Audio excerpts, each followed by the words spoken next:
what is the basis of this webinars today? Yeah. So first thing that we did, actually, we did some desk research and overall try to find some trends around the globe on the snacking category. And what we found that the healthy topics is pops up a lot, so it piqued our interest, and we try to like focusing on that. And this is mainly then become our main basis to give you the insight of this webinar. So then again, after we getting some of the key dimension of the healthy snacking, the trend, the sub trends, or everything that's happening around the globe on these healthy snacking topics, we try to understand and substantiate the findings, whether it is actually really relevant or not for Indonesia and Malaysia market. So what we did, we complement our desk research with the primary research. So we do the online survey around April 2024, and we do online survey with around 400 samples in both of these markets. So we recruit 400 sample in Malaysia, we recruit 400 sample in Indonesia. Not only that, we also ensure that we have a good sample breakdown. So we later would get the better understanding whether some of these sub-trends is only relevant to specific demographics. For example, like is any of this trend is only relevant for younger audience, or like maybe older audience, or like maybe only relevant for upper class consumer, middle class consumer, something like that. Yeah, so this is the basis of our webinar. And I would like to like introduce you to some of the global trends that we pick up. So basically, this is some of the example of the reports and article. This is only like several of them. We of course like working with more information, more sort of insight other than this four. But this is just a slight glimpse of what we found in the global snacking, healthy snacking trend. Yeah. Okay. So then, maybe before we start, Salsa, can you help us to make this webinar more interesting? All right, sure. So we're gonna launch a poll for the first poll here, yeah, actually. Okay, is it visible already? Yes. All right, so wow, so many. Yeah, so very excited. Yeah, we don't even like ask you guys on the question, but yeah, you can see that this is actually the question: how often do you snacks? And yeah, answer is picking up. Okay, it's still coming. The poll, yeah. What about you, Mas Abe or Paraj? Do you often snack or just Yeah, direct to the heavy meal? I think when I'm working from home, then I snack more. But when I'm in office, I think maybe once a day. Okay, makes sense. I think most people already answered. I'm gonna end the poll now Yeah, and share the results to you. yeah, Yeah, we okay. can I see the think results. the results here is showing that 2 to 3 times a day, 32%, and once a day. Yeah, I think it's similar with your answer, but is it relevant to your finding? Yes. So let's look at the findings. So what we have done, as Rizky mentioned, that we have looked at some of the global reports, and then we have also done the survey in Indonesia and Malaysia. So as you can see that globally also, 1 out of 2 consumers are actually snacking 2 to 3 times a day or even more. And in terms of Indonesian consumers, we see that the numbers are even much higher. Malaysian consumers, it's similar. Consumers are also preferring to eat more smaller meals throughout the day as opposed to few larger meals like the main meal. So basically what they are doing is they are replacing their main meals with snacking products as well. And once again, we see that the Indonesian and Malaysian trends are much higher compared to the global average. So overall, with the increase in frequency as well as increase in occasions and moments overall, which we will see in the next few slides, we can clearly see that the overall market growth rate for Indonesia and Malaysia is much higher for snacking industry overall compared to the global average. So this tells us that there is a potential that we can do with launching new products with innovation, and also in terms of how we are communicating our products to the consumers in terms of the healthy benefits. So if we are saying that there is a change in consumer behavior, so what is leading to that change in consumer behavior? Has the overall role of snacking changed? Do consumers want something more from snacking? Has the overall moments and occasions changed? Or is it just a fallout of how the consumers are behaving in terms of change in their lifestyle, change in their consumption behavior, etc.? So even though COVID has ended 2-3 years ago, and but we still see that there is a long-term impact of COVID, and that is also impacting the snacking behavior of consumers. Many consumers are still working partially from home, and in markets like Indonesia and Malaysia, we still see many companies offering that advantage to people to work from home, and that leads to consumers actually being able to access more snacking options in their home, in their day-to-day life, which is increasing the frequency of the consumption, as well as it is increasing the number of occasions in which they are consuming. We also saw that many consumers, around 40% of the consumers, are trying new snacks in their daily routine or in their monthly routine. They are saying that they are trying new snacks which they see in the market because they want variety in their snacking routine. So that also brings us to an opportunity to launch new snacking options for innovation. That is an opportunity. And again, in terms of when consumers are working from home, they are also replacing their main meals with snacks, because again, it is just one way to reduce boredom and reduce the monotonous nature of the category. So overall, yeah, next slide. Overall, we see that consumers are becoming more conscious of their well-being, and it is coming into the snacking category as well. So as we have discussed before, that there is a pull from the consumer side also, which is coming from their health consciousness and their overall concern towards the well-being.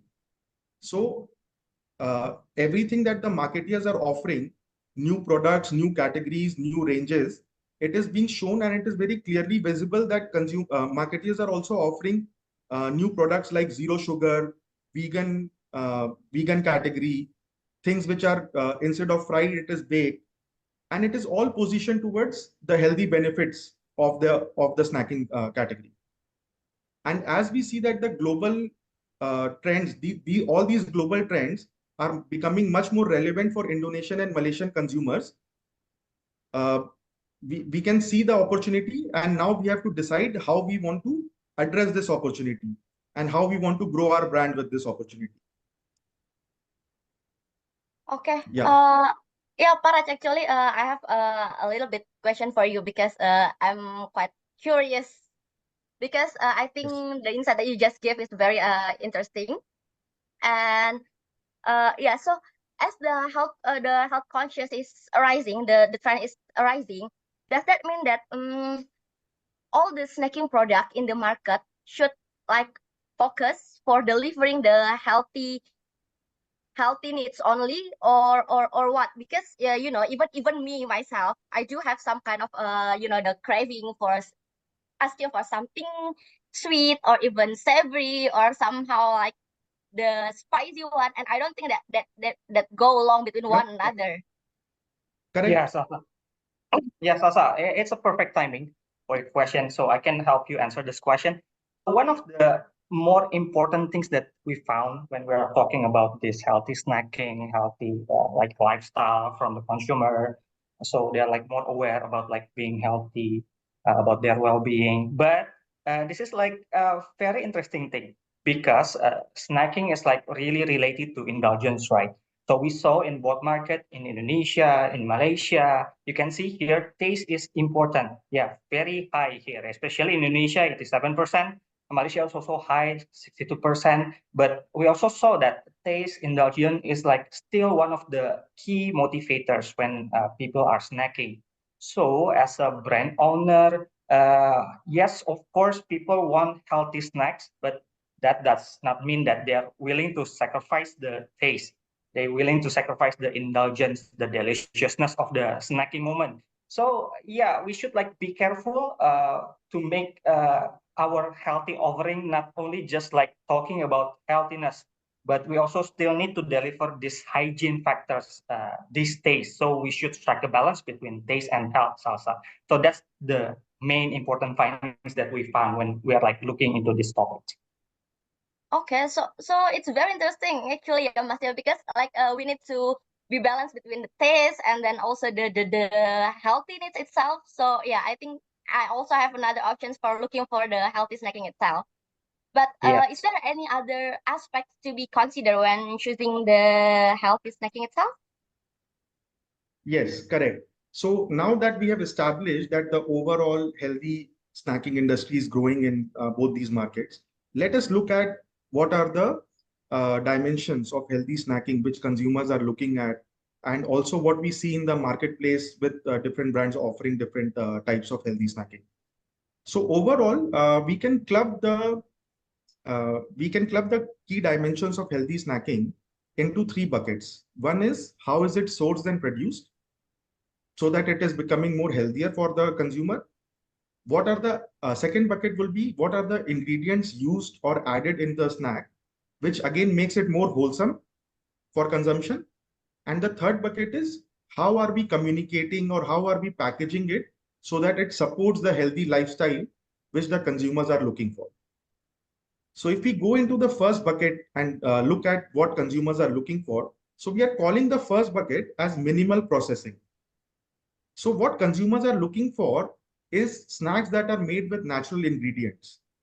They are looking for snacks which are made with ingredients that that it is easy to understand for them. It is easily recognizable. They don't want anything which is artificial in terms of additives or some synthetic chemicals. They don't want any preservatives that can potentially harm them. So that is what their concerns are. They are also concerned about the high processing of snacking products, which is potentially reducing the nutritional value of the snacks. So this is what we are covering in the first bucket. And later on, we will see what are the sub-trends within each of these buckets as well.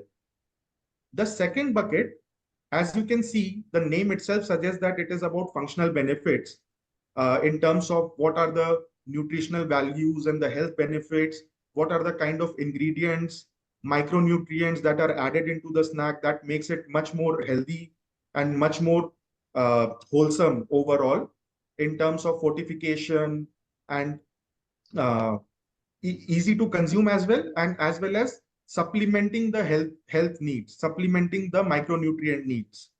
So in this, we will see later on that claims regarding rich in protein, rich in fiber, added vitamins, added minerals. These are the things that will become much more important for the consumers because they are looking at the functional benefits. And again, the third bucket that we have is around, we are calling it mindful personalization, because it is a demand that is arising from a niche segment who are looking for certain kind of special dietary needs. Maybe they are looking for some products which are allergen free. Some consumers are looking for products which are vegan. So even though currently these needs might be very niche, but how can we make our products in such a way that while we are offering it to a niche segment, but we can still become relevant for a mass segment as well. So it is about the communication, the packaging, everything will come into role in this bucket when we see it in more detail. So as I said that within each of the buckets also there are many sub trends that we found.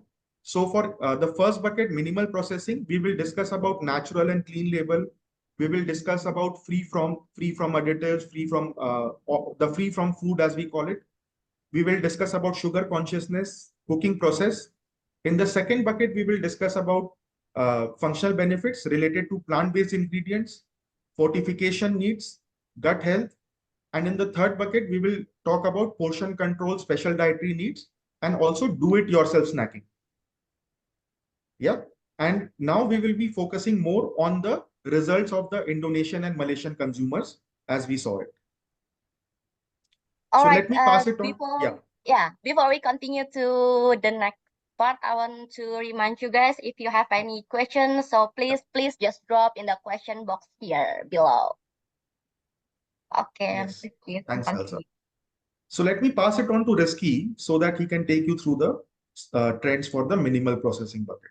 Yes. So before we jump into each of the dimension and the sub-trends between the dimension itself, I would like to explain to you guys next in the further slide. If you see some numbers, if you see some highlight, what is that mean? So this is actually how we do the primary research, how we do our online survey to Indonesia and Malaysia consumers.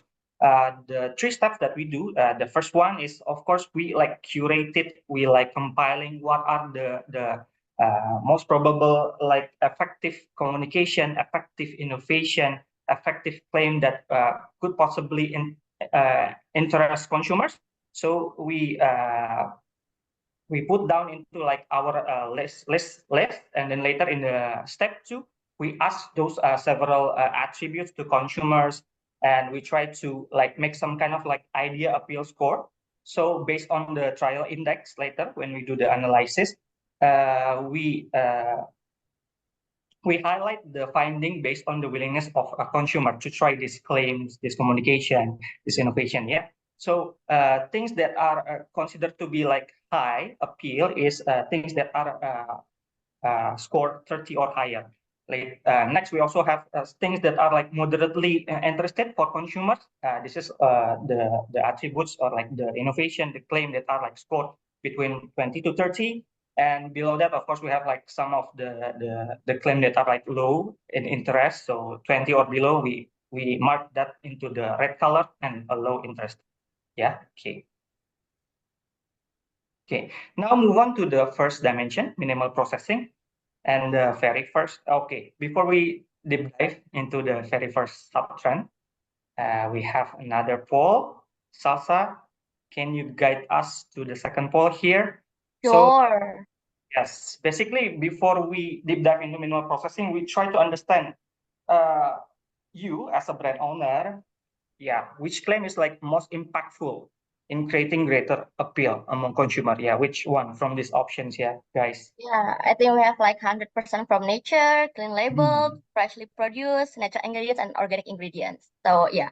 So which one do you think the most impactful was? I know you've know the answer already, actually. Yes, we have the answer from our consumers. Yeah, this is you as a brand owner.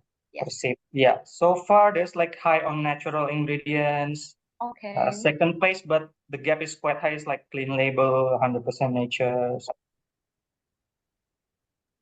All right, let's wait for a moment. Okay, so I think pick up. Yeah. I think we can end the poll now and share the results to you all.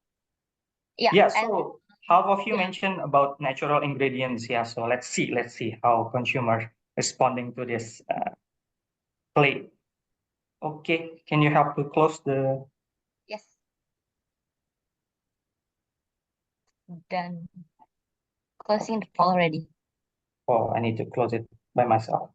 Okay, now move to the first sub-trend about natural and clean label in minimal processing dimension. So when we talk about natural and clean label, natural, when someone talking about healthiness, healthy option, natural will become one of the very first thing that people talk about. This is also same in the healthy snacking topics that consumers are actually looking for brands who are practice ethical production. Yeah, in terms of and they are transparent in terms of ingredients they use. So this is something that are really important. Why I mentioned this is very important from consumer. Yeah, as I already explained before in the previous slides, that all of it, this is freshly produced, organic ingredients, clean label, 100% from nature, natural ingredients.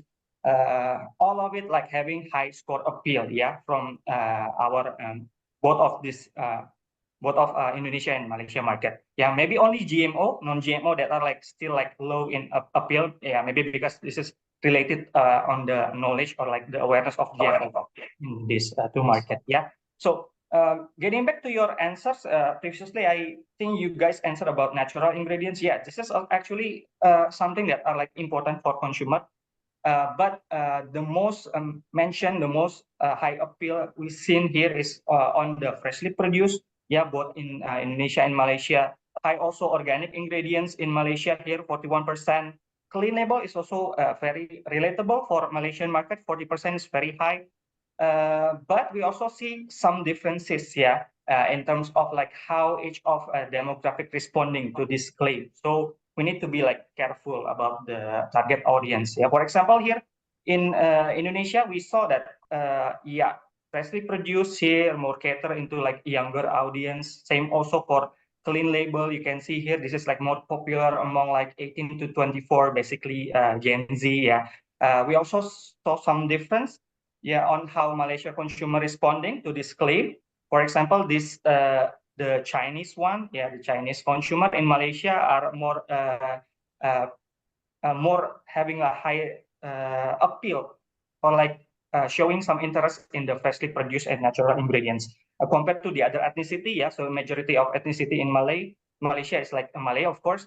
They are more the organic ingredients claim is more working for them. Yeah, same also for 100% from nature. So what is the implication of this information, this natural and clean label information? So basically we understand that consumer want something that are natural, they perceive as natural. So things that we can do, the implication, for example, like we can promote the use of fresh ingredient.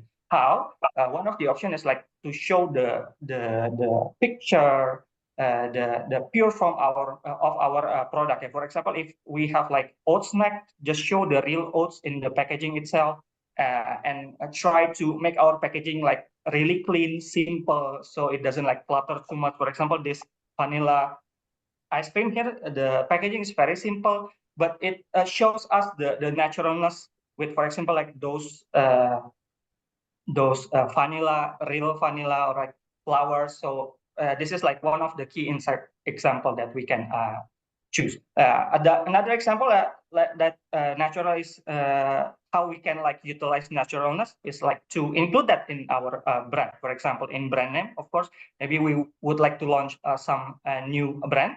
So for example, this from this slide, we can see that Cheetos have like simply natural. Yeah, so they clearly explain like the font is very big, putting this is like the healthier alternative to compared to regular Cheetos. Yeah. So following up on the clean label, so another question that we asked to the respondent in our primary research, that whether they are like checking the packaging for details or not.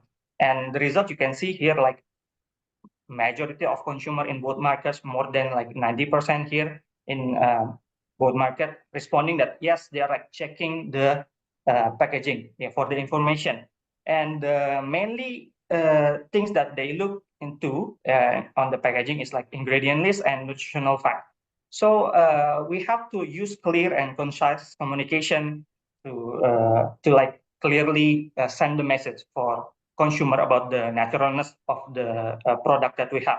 What is present in the product itself? What is an absence, or like okay, I don't use this this ingredient, so I use for example this in the protein bar here. They mentioned that every kind of ingredient they use in their product: 3 egg white, 6 almond, 4 cashew, 2 dates.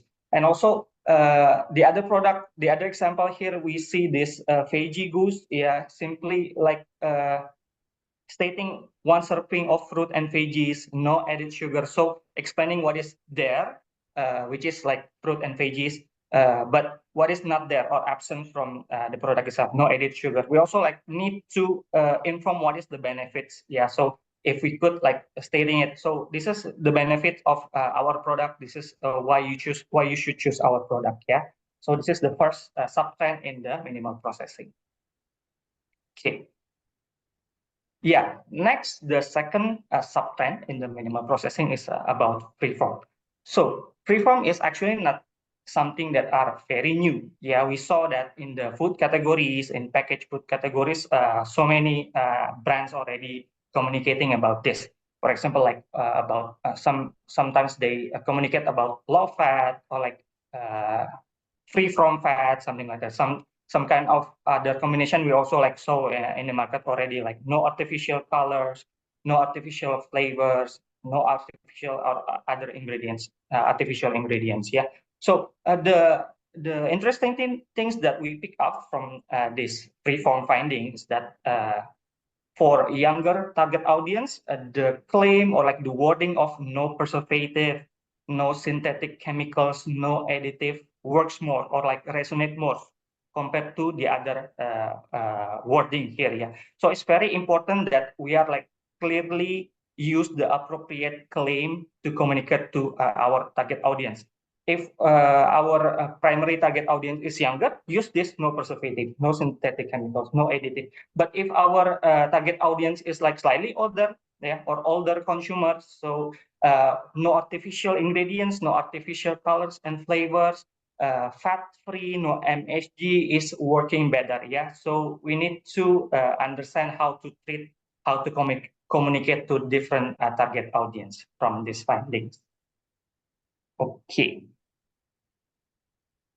The third subtrend in the minimal processing is about sugar conscious. Yeah, this is also really interesting because the awareness about the impact of sugar overconsumption to health is really picking up lately. So people are getting more aware, especially younger audience. Yeah, why I can say that? Because as you can see here, as from our primary research result, the sugar-free option is getting like higher appeal from younger consumer, again, Gen Z, 18 to 24.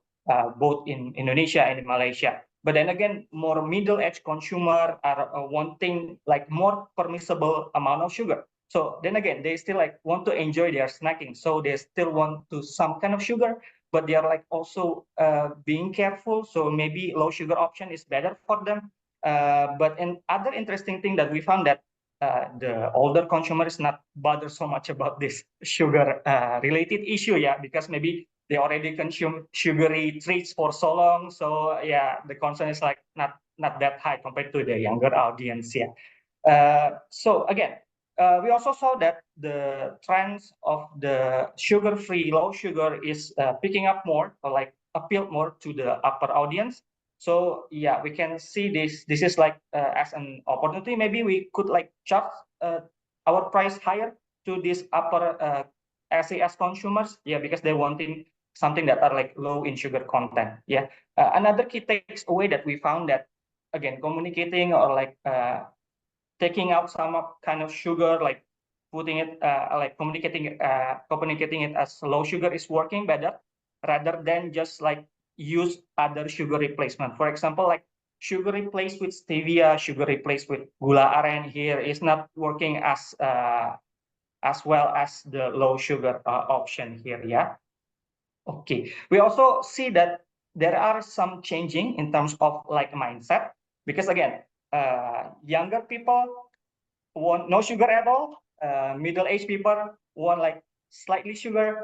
Older people like no matter, give me my sugar, for example. So we need to be careful. In the future, we suggest it is suggested that more consumer are looking for sugar-free option. Why?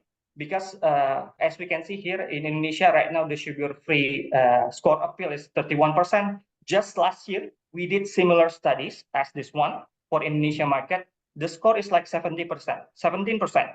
So the appeal score is like almost double. So this is like a good things for us to like prepare for our future target market. So because the younger generation will get older and consume more in the future, so maybe we have to like start thinking to offer this kind of like sugar-free option to our consumer from now. Yeah. Okay. Yeah, the last sub-trend in the minimal processing dimension is cooking process. This is also not something very new. We also found that in previous years, especially communication about baking, got popular. Yeah, why people are having some concern in cooking process? Yeah, because there are some talk about like when some product is highly processed or like ultra processed, the content of the nutritious the benefit that we can get from the ingredients will become like less, so it's less nutritious. So people globally like having concern about this, how the snack is made. But we saw that in Indonesia and Malaysia, this is not picked up so much. Yeah, you can see here there's like no green appeal, no green numbers here. But we still have like moderately appeal on the baking. Yeah, in the previous like maybe 4 or 5 years, there are so many popular chips and crepes that are baked, not fried. We also saw that air fried's getting like some traction. Yeah, because we see in social media so many like maybe influencer chef or like channel about like cooking using air frying methods. So this is also like something that our consumer quite interested in the future. So maybe for now this is not really important, but we need to anticipate that. Yeah, the mindset is changing, like the previous sugar things that we already discussed. So in the future, it possibly that people also wanting snack that are like more healthier in terms of like cooking process. So we need to again, alone maybe the cooking process offering is not going to make our product very stand out or like very differentiate from other competitors. But combining it with other trend in healthy snacking may works better, yeah, for us in the futures. Okay. Okay, I think that's it for the first dimension on minimal processing. Salsa, is there any? Yeah, there Yes. are some questions. Yes, So let me take question, some of quite a them. lot of question here. Yeah, let me answer some of them one by one. So first is Sure. like, what is the bahasa for freshly produced? So in Indonesia, we have used the bahasa di produksi dengan segar, and for Malaysia, it is dihasikan segar. And one another question is that every person has a different sugar intake. So yeah, some consumers get sugar rush only by consuming a can of soda. Yes, that is true. And we, even though we have not asked this question directly to our consumers, that what is the sugar intake, what is your normal sugar intake? But as we can see, the slide that Risky presented around the sugar consciousness, we can see that the younger consumers are becoming more and more conscious about zero sugar or no sugar at all, while the middle-aged consumers are still wanting some level of permissible sugar, which is through, say, low sugar or no added sugar. And then the older consumers are still not so much concerned about this. So yes, different consumers will have different level of sugar intake, definitely. Then we also have some other questions like, is it worth transitioning to a cleaner, healthier product line, giving our established market presence? Can the market for healthy food compensate for the loss in less healthy segment? And additionally, how will the new packaging affect the consumer perception that we have built? Yeah, so a very relevant question that you have asked. So in the very first initial build up to the healthy snacking category or the rise of healthy snacking category, we have mentioned that healthy is a part or is a differentiator for your product rather than the core product that you're offering in the market. So you have to create a balance of healthiness and taste as well. So you keep the core values of your product, which is built around taste and convenience, etc. But can we also build a healthy element so you are not only able to target the mass market, but you are also able to target the 30%, 40%, 50% of the consumers who are looking for healthy snack. Because with your current product, you might not be able to target them, because if I am very health conscious, I will not consider a product which I think is not healthy. So that is the idea, that we have to deliver to the niche, but still be relevant to the masses. The masses should not feel that your taste has gone down. And that is what some of the brands are doing, like with introducing, when they introduce Pringles low fat or Pringles reduced sugar or reduced fat, or say a Lay's baked, they are not compromising on the taste aspect. Overall, we are seeing that the healthy food snacking and the healthy snacking category is increasing quite a lot, and it is one of the bigger drivers of the overall snacking category. So it should not lead to a decline in your revenue or sales. And in terms of new packaging, consumers are wanting packaging which is easy to understand, which is clean. The ingredients are recognizing and all. So again, it should not impact much. I will just take one last question right now, and then we'll move on to the second section in the interest of time. Like, is it only relevant for higher SES consumers? See, it is not only relevant for higher SES consumers. We are seeing many trends which are relevant for middle income consumers as well. And even though we have not highlighted many things here because of limited space, the trends are still relevant for the lower income consumers, SESC and all also. So it is just a combination, and what we are seeing is that yes, overall trend is becoming important, and what we can deliver in that. So we can share the numbers with you if you want more details. One question was also if you can we get this deck? We can share this deck with you. So at the end, if you we have a question, if you want the deck or if you want a presentation to the bigger audience in your company, we can do that. And we can share some more data on it in which we have more breakdown by subgroups and all. Yeah. So let us move on to the second bucket. The overall bucket, as we have named it, is functional benefits. Within this bucket, the first major trend that we are seeing is around plant-based ingredients. So use of plant-based ingredients is increasing quite a bit in snacking category.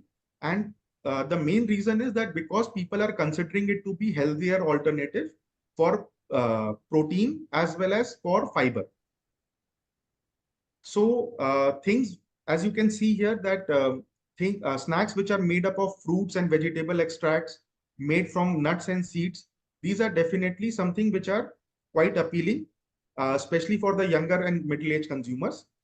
And overall, the other ingredients like whole grains or legumes or tofu and tempeh, these also show some level of acceptance, even though it is not in the high range. One of the thing is that when you are making an innovative product using these kind of ingredients, then it is one thing that we just mention it on the packaging and all, and one thing is also to communicate it strongly as a strong benefit for the consumer in terms of say low cholesterol, fat free, because these type of ingredients, they are low on these harmful elements. We can also use it for communication, like it is it is similar in terms of taste, but it is healthier in terms of quality. Yeah. In the next slide, we are also seeing that overall the preference of protein intake from largely an animal-based protein thing that we used to see earlier. Now people are moving to more plant-based protein sources. So things like nuts and seeds, soy, tofu, tempeh, fruits, beans, whole grains.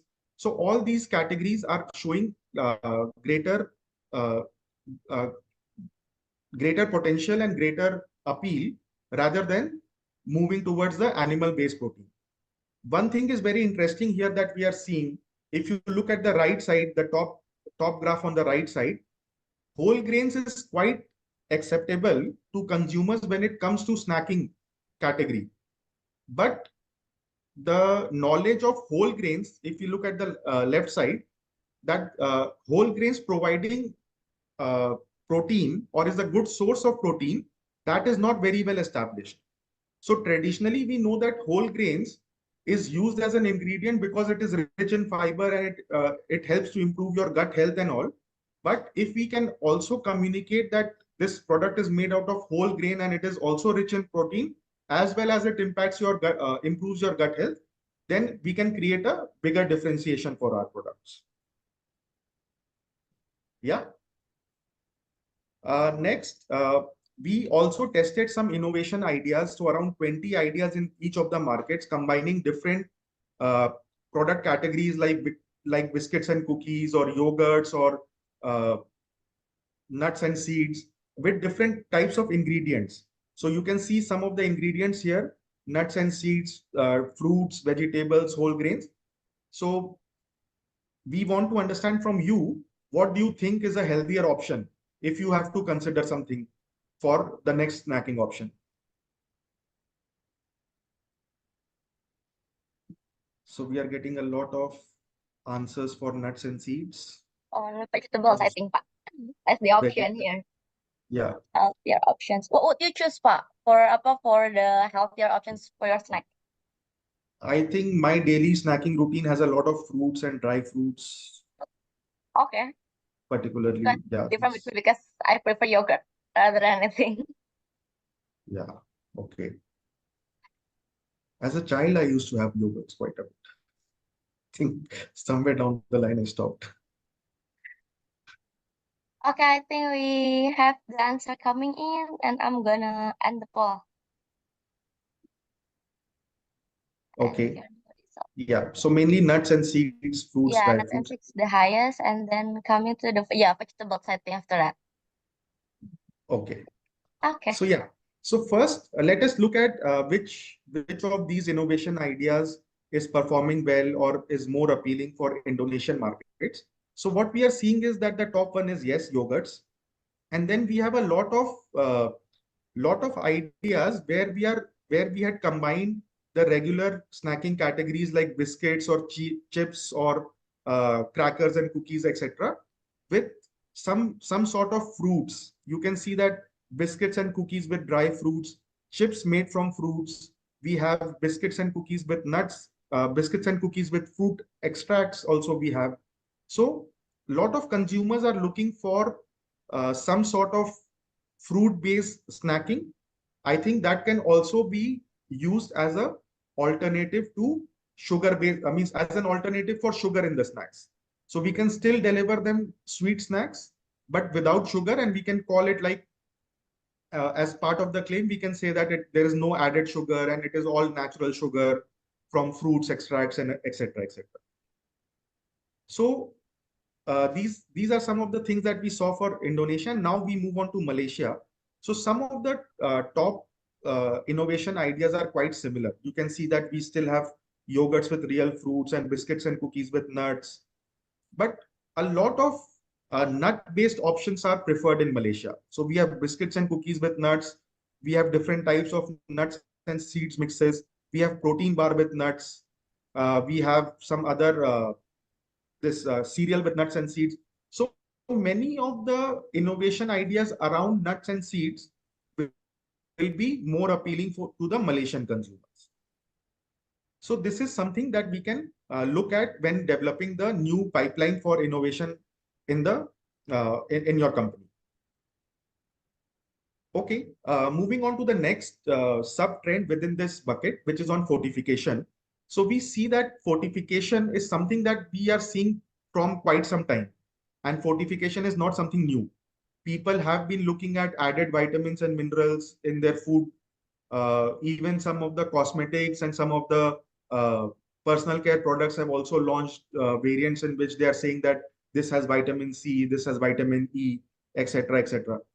But in snacking also, consumers want this added fortification so that whatever deficiencies they have in their daily routine of consuming food and beverages, they can kind of supplement it with the with this kind of snacking items. So we are looking at things which are like contains added vitamins and minerals, good source of daily nutrition, contains omega-3 or omega-6, antioxidants. So these are some of the things that if you possibly add, then you should also strongly communicate in the market, because consumers are willing to accept these kind of products. So if we look at particularly what kind of vitamins and minerals, what kind of micronutrients like consumers are looking for.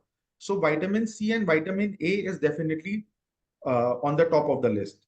We know that these are elements which helps in developing the immune system of the body, and post-COVID era, consumers have become much more aware that these are some things that the body needs and the regular food sources do not provide the entire dosage that we need. So we need to supplement it with extra things. Some of the other thing that the third item on the list is calcium, and we are seeing it particularly for the older females, that calcium is something which is important for them, and it could be because they are looking for calcium enriched products for their young kids. Then some of the other things like vitamin B or magnesium or zinc, these are some of the things that has also picked up popularity. And the reason could be because we are living in a stressful environment, and with this work from home, we are not going out so much, especially during the COVID time. That 1 year was 1.5 years was quite troublesome, and it impacted the consumer's mindset and consumers' overall mental health as well. So these elements providing a mental balance or it helps to regulate their mood is also becoming more, means consumers are becoming more aware of these facts. So these are some of the ingredients or some of the micronutrients that consumers are looking for. Next, we move on to the gut health.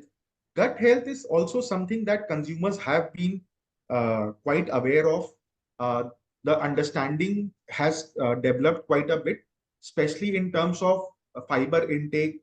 The use of prebiotics and probiotics has also now it is well understood by most of the consumers. I wouldn't say that it is still understood by all the consumers, but yes, there is a good section of the society, especially the younger ones, where they understand what is the use and what is the impact of these kind of prebiotics and probiotics.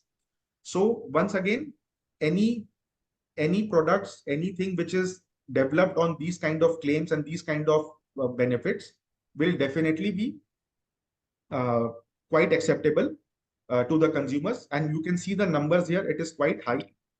And this is based on trial index. This is not even based on a direct claim. We have already looked at the direct claim. We have built in the cultural factor. We have built in, we have removed the overclaim. And then this is what we are reporting. So this is something definitely quite impactful and quite important for the consumers. So yes, this brings us to an end for the second bucket. I see that there are more questions. Let me try to access some of them. Yeah, a lot of questions coming in actually. Yeah. So I think we can try to answer this one. But is there any data which distinguishes savory versus sweet snacks? yes, we have some data on savory versus sweet snacks towards the end of the presentation. That's the last section actually. Okay. What is the so see one question I saw earlier which I forgot to answer was also that how do consumers define healthy snack? Are there any verbatims or something like that? Instead of asking them verbatims and asking them how do they define it, we have provided them this list of all these features and benefits that you are seeing on the screen. So we ask them that when you are choosing a healthy snacking for them, which ones is more important to you and which one is not important to you. And we gave them an option in such a way that they cannot choose everything for themselves. In a real life market scenario, consumer cannot choose everything for themselves. So here also we made them do the trade-off. We looked at what is positive, what is negative, and then we are showing you the numbers also. So whatever numbers you are seeing as quite high, those are the definitions of healthy snacking in the consumer's mind. Yeah, one more thing is related to fortification. What is the definition of daily nutrition? The definition of daily nutrition, we have not provided an exact definition, but again, it is a claim that is used by many brands, many companies. And is it relevant for the consumers? Do consumers find it appealing or not appealing? That is what we are trying to see. If a snacking brand offers them a product with a claim that this provides the daily nutrition or this adds to the daily nutrition, will they prioritize that product? Will they start consuming that product or not? That is what we are trying to understand.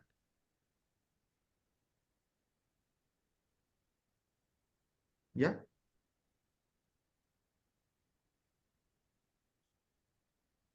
Okay, let's move on to the third bucket, because Okay. we are close to 1 hour already. All right, let's move on to the third dimension in this healthy snacking category, which is mindful personalization.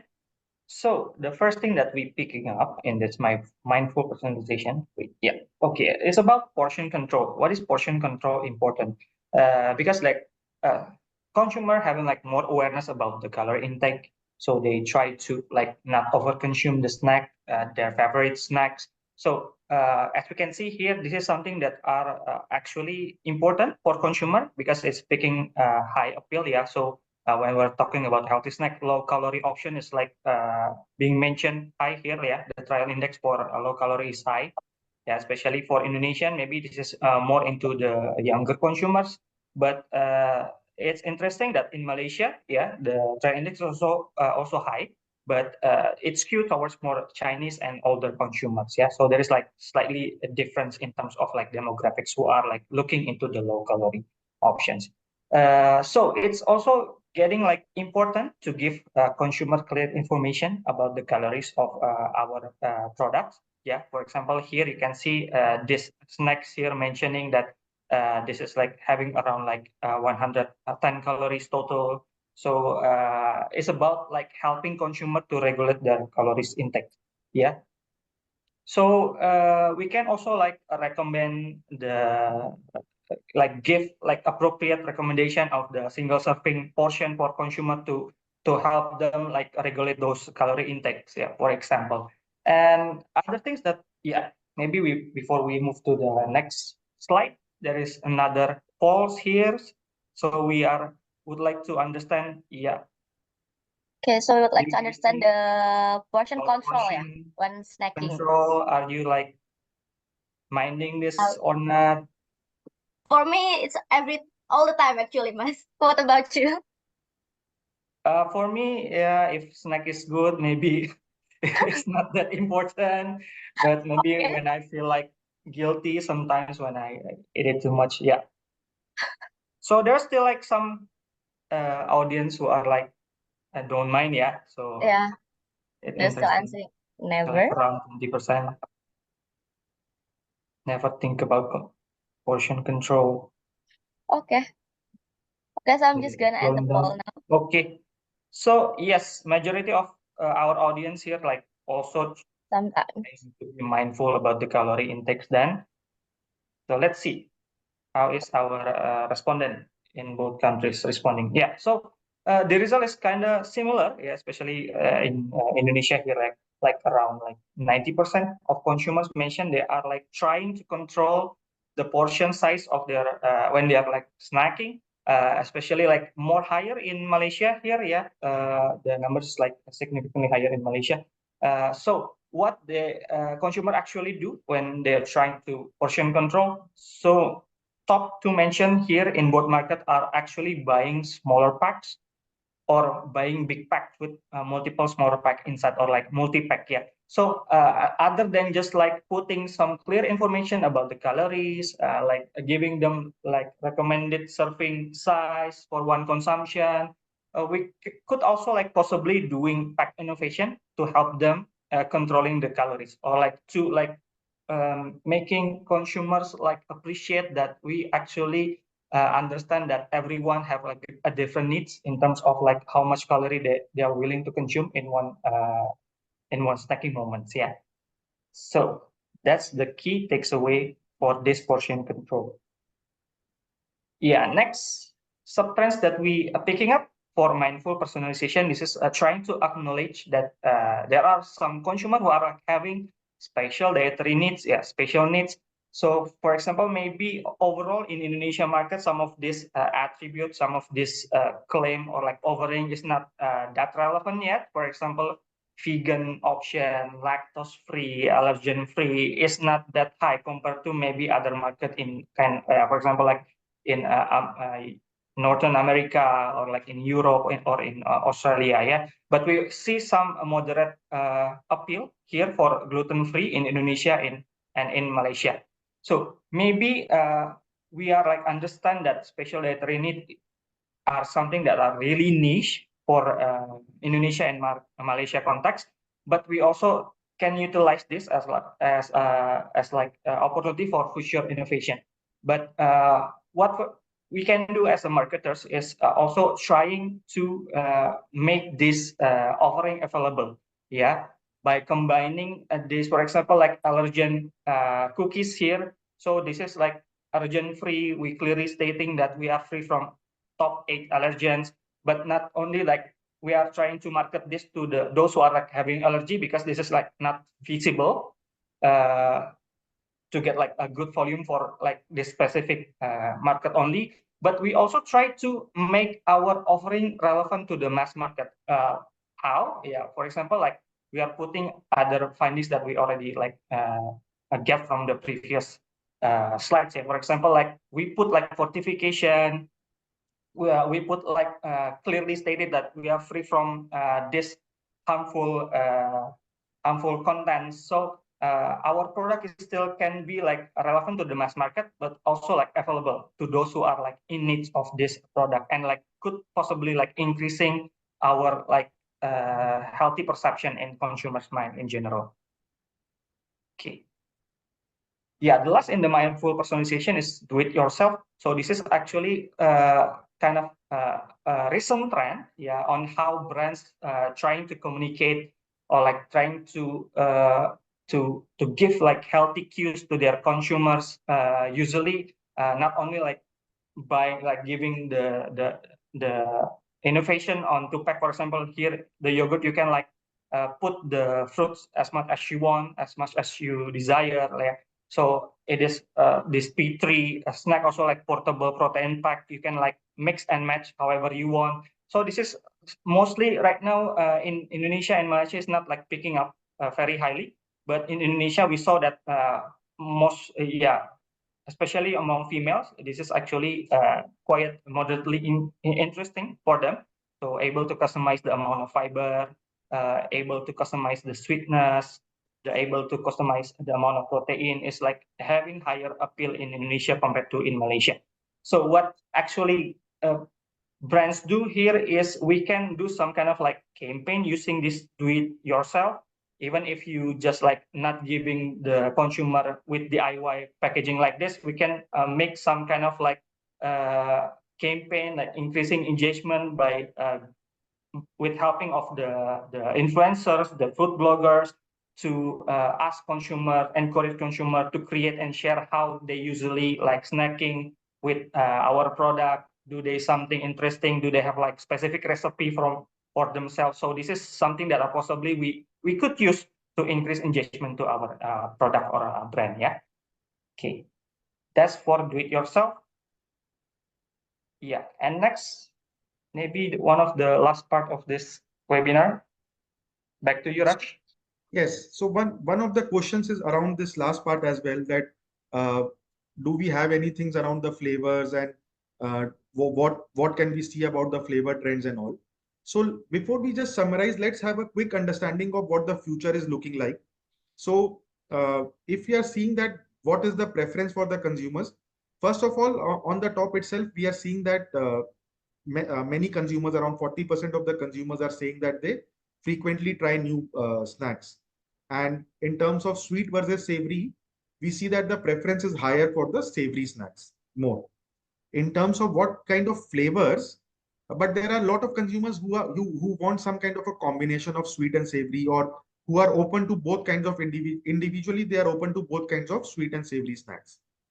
In terms of flavors, we see that the salty and the spicy flavors of the savory snacks is definitely most preferred, but the cheesy flavor is also getting traction. Sour and tangy is still kind of weak, but it is still doing well in Malaysian market. For the sweet ones, we are seeing that the classic flavors, which is like vanilla, chocolate, caramel, or the fruity flavors like strawberry, blueberry, and mango, etc., are doing quite well in terms of appeal. But the dessert inspired like Biscoff or Oreo or Tiramisu, Black Forest, these ones also show high acceptance. So these are again some of the things that we can look at when we are planning for the innovation. In terms of, so one thing is what we saw from the point of view of innovation in terms of how we can develop the product or what kind of products and what kind of flavors and all. The other is in terms of communication. So if we ask the consumers to tell us that how do they come to know about the new snacks in the market, and the main touch point is actually social media. So social media ads, social media buzz, as well as word of mouth from friends and family. These are some things which are more important. And some of the examples that Risky gave earlier around how you can create campaigns in social media, engage with social media influencers. So these are some of the things that we can do.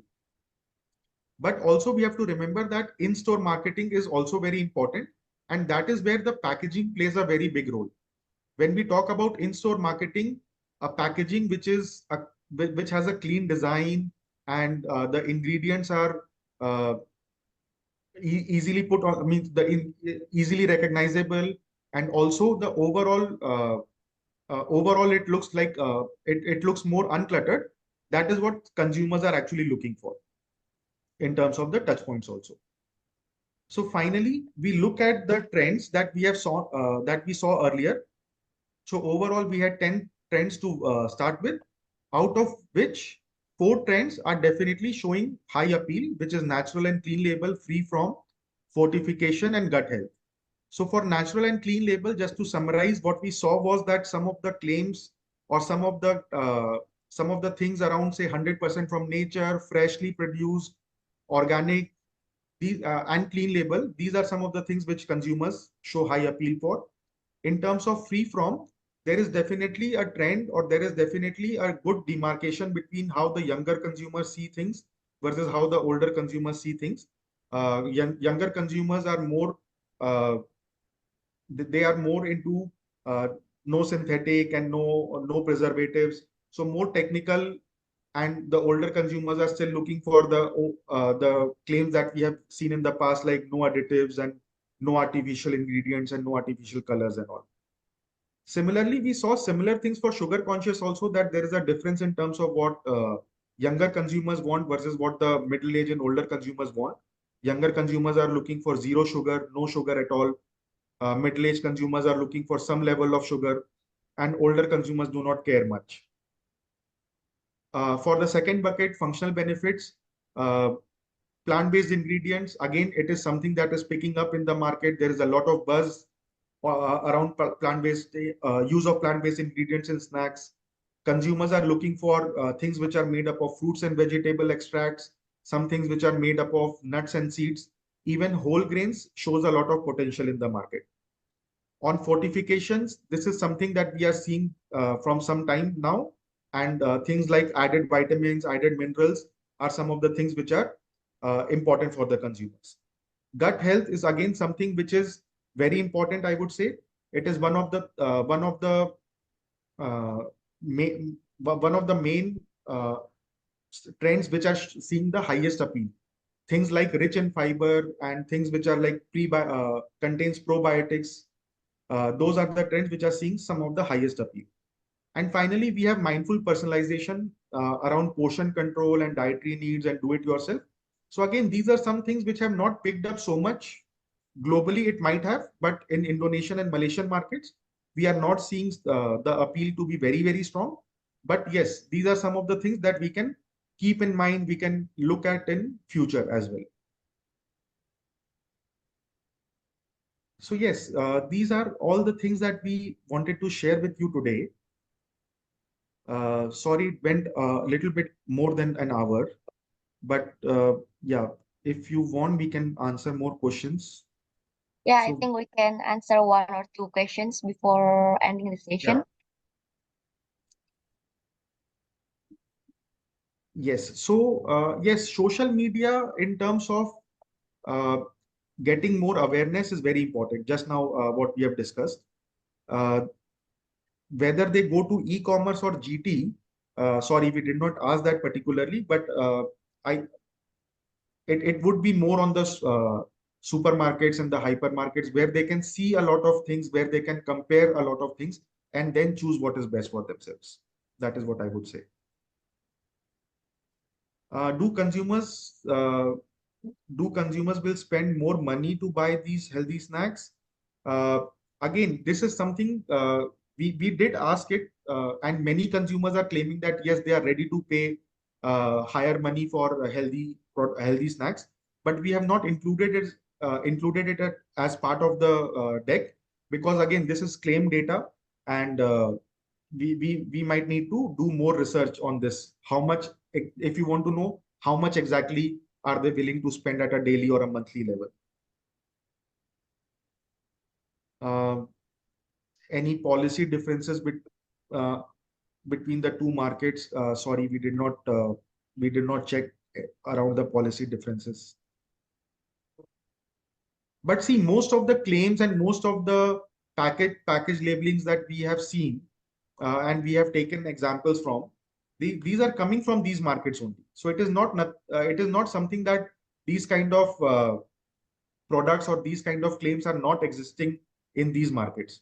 So I would say that none of the 40-50 claims that we have tested in the study would be out of ordinary for any of these two markets.